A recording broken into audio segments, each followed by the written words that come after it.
እስቲ ለትንሽ ደቂቃ እውነቱን እንነጋገር። በኢንስታግራም እና ቲክቶክ ላይ እነዛን ላምበርጊኒ ሳይታቸዋል። በደቂቃዎች ውስጥ በሺዎች የሚቆጠር ዶላር ሲሰሩ አይታቸዋል። እና ምናልባት ራሳችሁን ጠይቃችሁ ይሆናል ይህ ነገር እውነት ነው ወይስ እስካም ነው? እውነታው ይሄ ነው። ፎሬክስ ሪል ነው።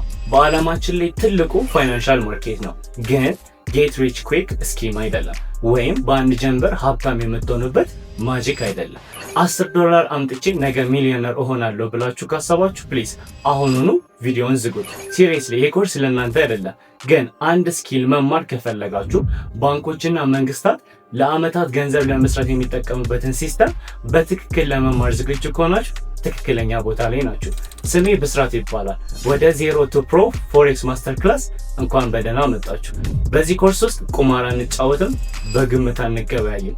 መሰረታችሁ ወይም ፋውንዴሽን ስቴፕ ባይ ስቴፕ ነው የምንገነባው።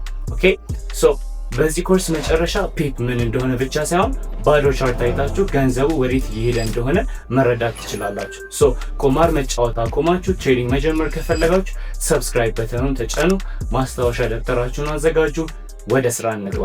ሶ ፎሬክስ ማለት ምን ማለት ነው? ፎሬክስ ማለት ፎሬን ኤክስቼንጅ ማለት ነው። እና እውነቱን ለመነጋገር ይህ ነገር ከዚህ በፊት አድርጋችሁታል፣ ያው ሳታውቁት ማለት ነው። ለምሳሌ ትራቭል ያደረጋችሁበትን ጊዜ አስቡ። ወደ ኤርፖርት ሄዳችሁ እንበል፣ በኪሳችሁ የኢትዮጵያ ብር ይዛችኋል፣ ግን የምትሄዱት ወደ አሜሪካ ስለሆነ ያው ዶላር ያስፈልጋችኋል። ስለዚህ ወደ ባንክ ትሄዱና ብሩን ሰጣችሁ በምትኩ ዶላር ትቀበላላችሁ። ቡም በቃ ይሄ ፎሬክስ ትሬድ አደረጋችሁ ማለት ነው። ሶ ኢዚ ነው፣ ብዙ ስብስብ አይደለም ማለት ነው። ሶ አንዱን ከረንሲ ሸጣችሁ ሌላኛው ምን አደረጋችሁ ማለት ነው? ገዛችሁ ማለት ነው።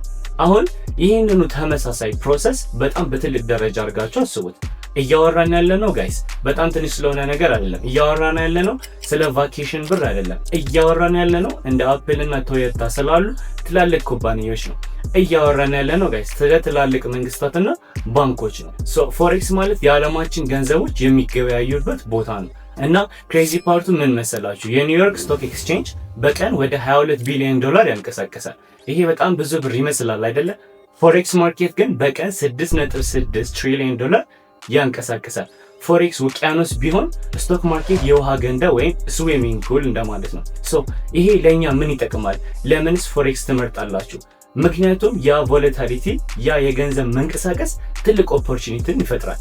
ፋብሪካ አያስፈልጋችሁም፣ ሰራተኛ መቅጠር አያስፈልጋችሁም፣ እቃ ማጓጓዝ አያስፈልጋችሁም ማለት ነው። የሚያስፈልጋችሁ ስልክ ወይም ላፕቶፕ እና ኢንተርኔት ብቻ እና ዋጋው ወደ ላይ ይወጣል ወይስ ወደ ታች የሚለውን መገመት መቻል ብቻ ነው ማለት ነው። በቀጣዩ ቪዲዮ ስለ ከረንሲ ፔርስ እናወራለን። ኢሮ ዩኤስዲ ምንድን ነው፣ እንዴት ነው የሚነበበው የሚለውን በደንብ አድርገን እናያለን። ሰብስክራይብ ማድረጋችሁና ኖቲፊኬሽን ቤሉን መጫን እንዳትረሱ። ፒስ